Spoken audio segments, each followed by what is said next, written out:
The Bliss Business Podcast, the show about empathy, connection, and consciousness in business. Today's episode is brought to you by Zero Company, your paid search, social media, and programmatic ad experts. Welcome back to the Marketing with Purpose segment of the Bliss Business Podcast, where we explore what it really takes for marketing leaders to create impact that goes beyond the numbers.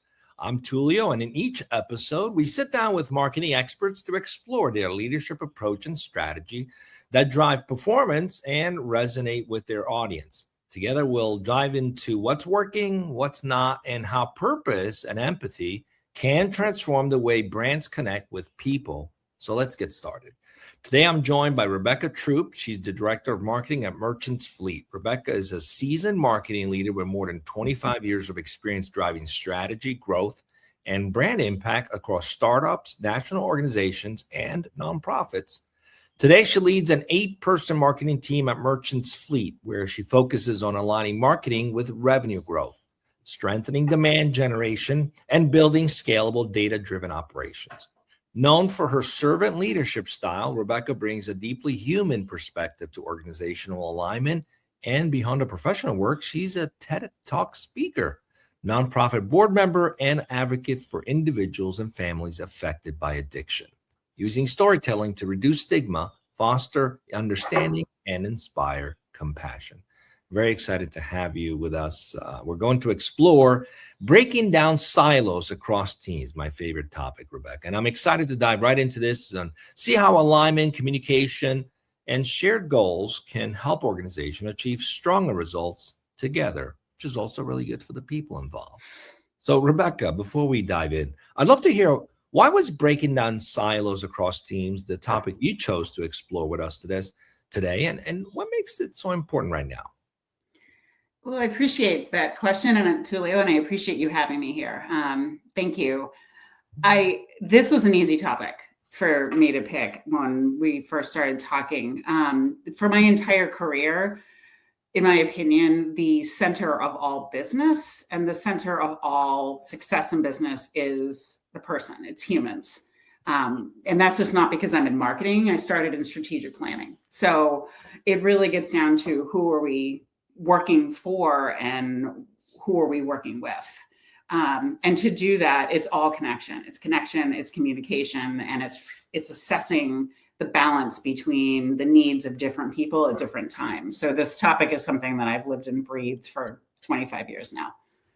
Very nice.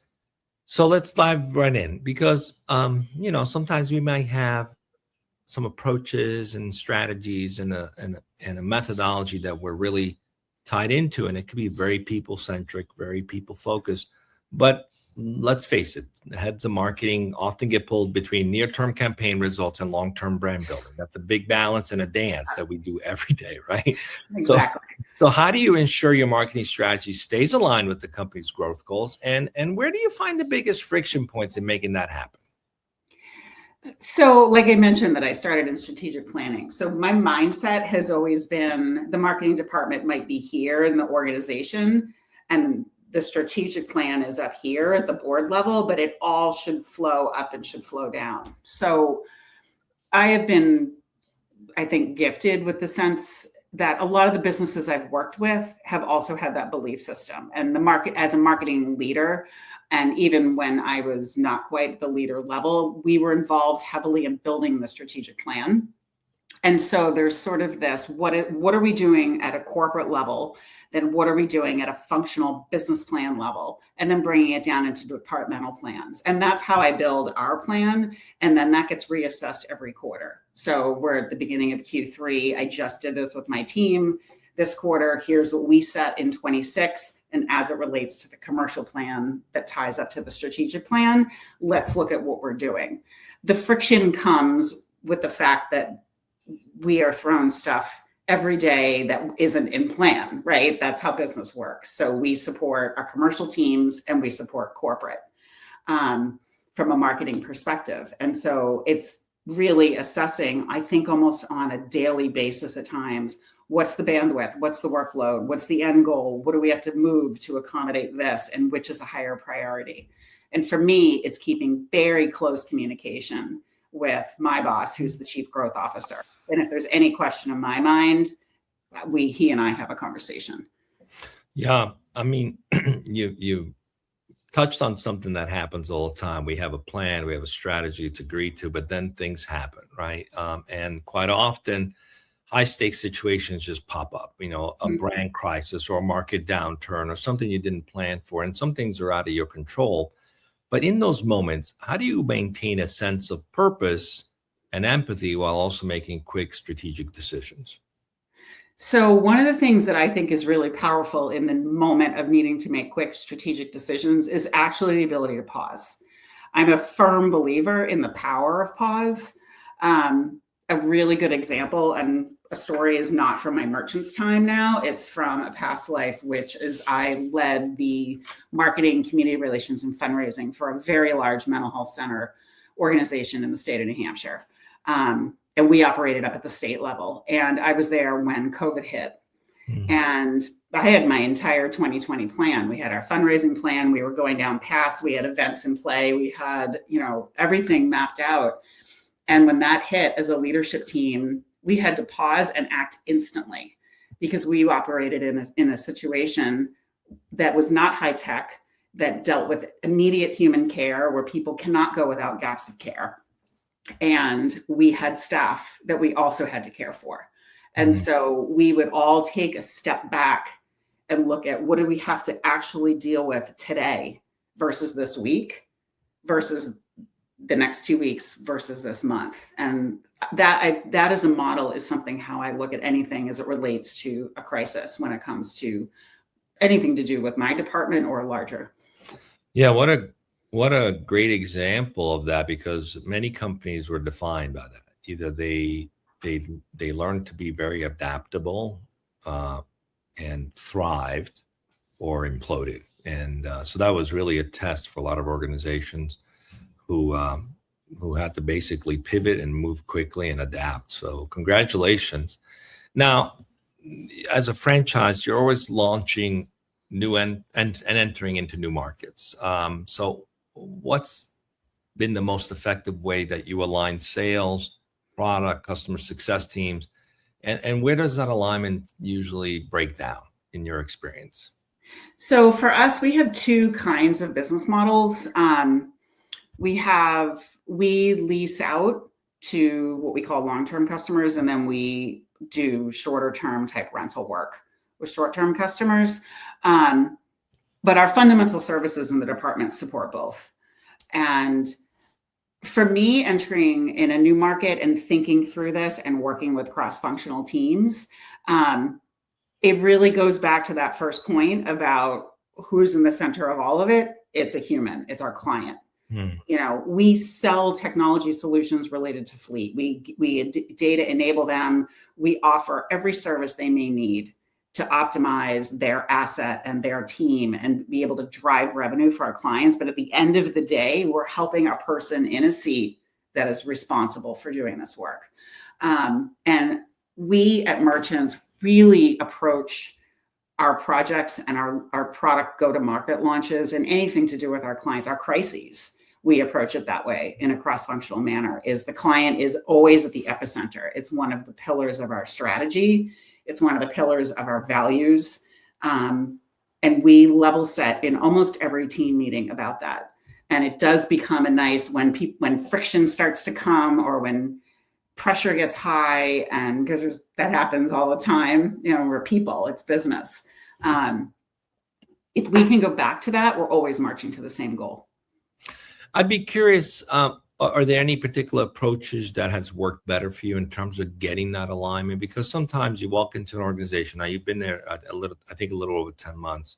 Sometimes you walk into an organization and they're so siloed. No one's talking to each other, and worse, they're pointing fingers at each other. And that friction is the enemy of business. So, we're talking about breaking down silos across teams. Is there any particular approach that has worked well for you? Because there might be someone listening like, I don't know how to do that really well. I've tried. How do you do it? How do you get people aligned? Do you have a secret sauce you want to share? Because some people struggle with this. So I don't know how much of it is a secret sauce, but I think that in the current age where we have so much change, the fundamental basics of business, but also just dealing with people stand. We have a premise at work, and I was discussing this just this morning with my team about the idea of curiosity over criticism, that taking that pause again, like I mentioned, and instead of saying, well, that's how we've always done it, or, I know it should be this way, is asking people their point of view. Well, I have a different point of view. I'm a big firm believer of authenticity. So I know it's an overused term, but it's real. So I feel differently than you, but what do you feel? Why do you feel the way you do? Walk me through it, and trying to get that dialogue. I'm not perfect in it. My team, all the teams are not perfect in it, but we do have a corporate, very large key corporate strategic initiative that most of the senior leaders own a major piece of, called Heart and Hustle. And the ultimate premise of Heart and Hustle is, again, the client is at the center. And these are large, cross-functional, very difficult projects to better the client and to get people to all come in on alignment. And so this is something that I use in a lot of the meetings that I have to lead, which is I love the curiosity over criticism. I get in trouble with that still, because I ask questions out of curiosity. Why are we doing it like that? What's the thinking behind that? And because people are so used to that criticism for so long, even the question can sometimes feel like a criticism. So I'm like, how do you, so sometimes it's a struggle, because you generally just want to ask questions to get people thinking. And out of curiosity, but some people are so used to that criticism, they like, is this a trick question? It's not a trick question. So that's hard, sometimes, even in, because I'm just trying to plant for us to be curious about why we're doing it like that. Why are we making this decision this way? We thought about it that way, where you're planting this idea of challenging the way we do it just because we've done it a million times. And sometimes it comes, as for your leader, comes across as like, oh, he doesn't like what we're doing. And it's a tough one. How do you balance that? It's very tough. And I have that a lot on my own team. So getting out of the cross-functional, because a lot of my team is new. We've had a lot of change on my team this year, and we've grown different roles in my team and shifted who they are and what they do. And there are a lot of people that are used to, when they enter a business and they're new in a job, nobody wants to hear their point of view. And my premise is, I hired you because you are better at what you do than I am. And selfishly, I don't want to do your job. So, and I can't do your job because you are better at it than me. And that is, I sort of preach that all the time. And it is very hard for people, like day 2. What's your input? I would really value your input. And it really takes people back. Like no one's ever asked them that before. Yeah, it's not a test. You're actually genuinely curious about your input. But I guess that's where trust and building relationships, and that takes time. That doesn't happen overnight. So let's shift a little bit about customer insights that help with driving strategy. Can you share time maybe where the customer feedback and the behavior data completely shifted your campaign direction? And what I mean by that is sometimes, when you're data driven, the data says one thing, but then you speak to clients, or you speak to the people speaking to the clients, and you get a different set of information. Context matters, right? Sometimes the data and the context don't always align, and sometimes they do. So what does that talk to you about balancing intuition with analytics? I think both are very, very important. I think my best example is actually not where I am now, but I had a client in one of my past lives where we sold to a type of physician, but the product was for the end user. It was for patients. And we gathered data from the premise of the physicians. And we built a campaign not only to sell to them, but then to downstream market. So it was like a B to B to C kind of campaign. And we were totally wrong about the data we received from the physicians of the positioning for the patients. And we couldn't figure out why the adoption rate was so low, while we could get it into the doctor's offices, but not down and have it being utilized well. And so we did pressure points there, and we did do testing there, and it dramatically changed how we had to speak, how we had to message, how we had to package. what our direction booklets had to look like. And my department at the time, I was an outsourced marketing VP. We were in charge of driving a lot of that. And it was a really good, when we started, the gut was, this doesn't feel like this is how they're going to use it. It feels too complicated. But the data said one thing, and that's what you had to go with. I think the difference is that marketing should always be built on pivoting and always be built on optimization. I love that. I mean, and that's one of the reasons I love design thinking. I've devoted most of my late career in design thinking is because empathy always wins. That was a perfect example where it's like, this doesn't feel right. Yeah, the data says one thing, but the experience says another. And listening to what people have to say, being empathetic about what they're saying and their experience can completely shift your direction, even though the data says one thing. It's a tough thing to balance, especially, because the data is a proof point in case something doesn't work out. You could say, well, I followed the data, right? Whereas if you say, well, I followed what the feedback was, that doesn't always carry the same weight, which is a shame. But that's a perfect story and example of where listening sometimes outcompetes the data. All right. So when you think about your current growth stage as a business there, what are the most important business outcomes marketing is expected to influence? And where does it still have work to do, in terms of to operate like a predictable revenue engine? What feels harder than it should right now in marketing? All of it. Nothing but easy questions here in this show. From the time I've started to now, I feel as if marketing has taken on ownership of more and more and more of what we're responsible for. We're responsible. So for me, we are a high growth business. So my department is absolutely charged from a demand generation standpoint. We are charged with influencing growth, both net new coming into the business, as well as help the salespeople and help people move things through pipeline. So we have growth numbers. Part of that, I'm a firm brand to demand advocate, and brand metrics are really important. We track those as a department. So I set that on our department as this is critical. We have to have strong brand, especially when we move into new states. We're developing a campaign right now to move into a really new area, and we have no brand awareness while we have great brand awareness in other areas. So I think balancing those two gets really hard sometimes because everyone loves the big tangible. Did you bring in new people for us to talk to and sell to? And our response is, well, we can't until more people know of us and we've gotten in front of their face 100 times. We are also in charge of setting strategy and helping product development and helping with client experience and getting client feedback. And so I think I balance for my team a lot of metrics, but I would put still the two of brand growth and lead generation as at the top. Nice. So let's talk about your team a little bit. You came in there 10 months, a little bit of a turnaround kind of effort. What's your approach to developing marketing talent? So they not only hit performance goals, but they stay engaged and inspired and excited to be there. And where do you see leaders struggle most in terms of retaining top talent? So this is my favorite part of work. I work because of people. I love people, and people are the joy of work, and they're the challenge. They're the hardest part. I'd say 99% of my job so far has been a people effort.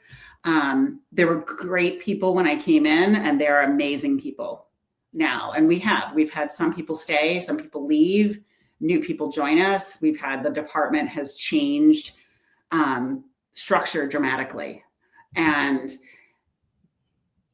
for me, keeping people engaged is being really honest with them. I'm the same person at work as I am at home, and they know that. And I say two things to new teammates, or I said two things to when I enter into a new group, which is I literally only expect two things from you. I expect honesty and transparency because they're different. Because if I have that from them and if they have that from me, then we can literally solve anything. It doesn't mean there won't be problems, but if I know what's going on, if the worst thing in their minds happens and I know about it as soon as it happens, I will always take the bullets and have their back. And we will fix it. And we've done that. And we've done it over. I've done it on this team. I've done it on other teams. And that's how you build trust. We work harder than I think I've worked with any other team right now. And we laugh almost harder than any other team. And so that fun component is also really important. They're a great, goofy bunch of people that are really smart and way better at their jobs than I am. And I tell them that all the time. I think leaders struggle when they get in their team's way. Yeah. I don't want to do their jobs. I don't have the time. I'm not as good. And it's not my time to do that job. My time is to do other things. And that's where, and I appreciate that with the leaders who lead me right now. I have that total authority and agency to not only get support, but to just run with what I need to. And that's what I work very hard to give my team. And if they need help, that's the only time I'll step in. That's wonderful. When I co-founded radicalpurpose.org with a bunch of other quote unquote crazies, we were self-managed people. And we spent almost 2.5 years trying to identify what makes organizations tick, what keeps people engaged.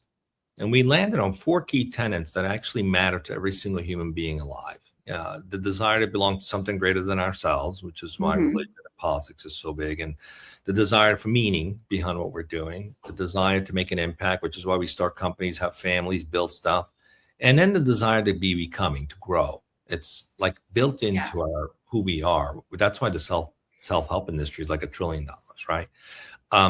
So when a leader gets in the way of their people, you're not only marginalizing them, you're stopping them from a basic human need to grow. Yeah. And they're not going to perform their best. They just quietly quit, that term that was used just a few years ago. And it's caused by leaders who don't know how to let go. I have watched one person in particular on my team absolutely skyrocket soar.